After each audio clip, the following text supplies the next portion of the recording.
Нелегална набавка на софтвери, помагање во финансирање проекти на невладини организации, шверц на марихуана, злоупотреба на европски пари. Ова се само дел од делата за кои представници на власта од високите или пониските ешалони се во притвор или се соочуваат со обвиненија. Најсвеж е примерот со поранешниот генерален секретар на владата Драги Рашковски. Тој е во притвор бидејќи е осомничен за случајот со набавката на софтверот за МВР. Тендерот од 81.000 евра го доби фирмата Инвока, чиј собственик исто така е во притвор. Сепак премиерот Заев сметаше дека Рашковски не треба пред време да биде осуден, иако законот, како што кажа, треба да важи за сите.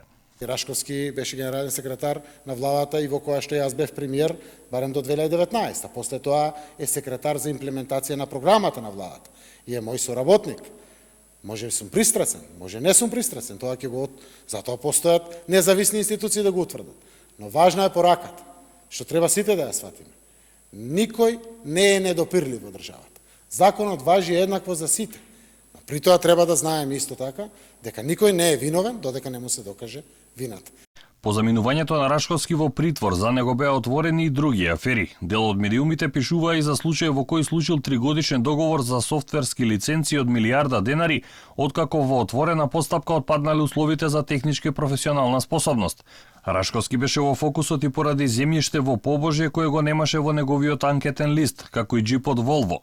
Пред 2 години пак беше отворен случај со набавка на софтвер во МНАФ од фирмата Леонардо. Фросина Ременски, поранешен висок функционер на СДСМ, министер во владата на Заев и подпредседател на Собранието, е обвината во случајот Меѓународен сојуз. Во обвинението е наведено дека со незиниот углед го поддржувала Бојан Јовановски на средбите со оштетените за тие да стекнат доверба во проектите на Јовановски и однапред да уплатат дел од парите. Бизнисменот Силјан Мицевски изјави дека 720.000 евра за проектот за старечки домови ги уплатил бидејќи стекнал доверба откако на средбите во организацијата на Боги 13 ги гледал Фросина Ременски и Александар Кирацовски. За поранешната директорка на Националната агенција за европски образовни програми и мобилност Лидија Димова се уште се чека обвинение.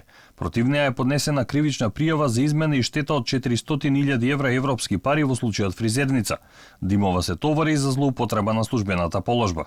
Екс-директорот на Фондот за здравство Ден Дончев беше споменуван во аферата Диамет или Рекет 2. За него се појави и снимка на YouTube на која од непознат човек зема пари и ги става во чанта.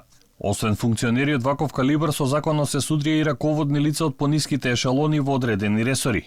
Кире Спирковски, началник на полициската станица во Прилеп, беше уапсен при акцијата на американската ДЕА, во која беше пресретнат камион со 200 кг марихуана во вредност од 800.000 евра.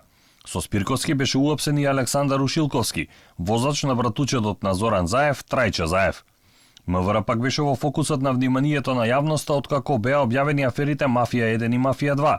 Опозицијата ја обвини власта дека издавала македонски пасоши на криминалци од Балканот и дека на исти лица им биле издавани 2 матични броеви со кои 2 пати се појавувале на избирачкиот список.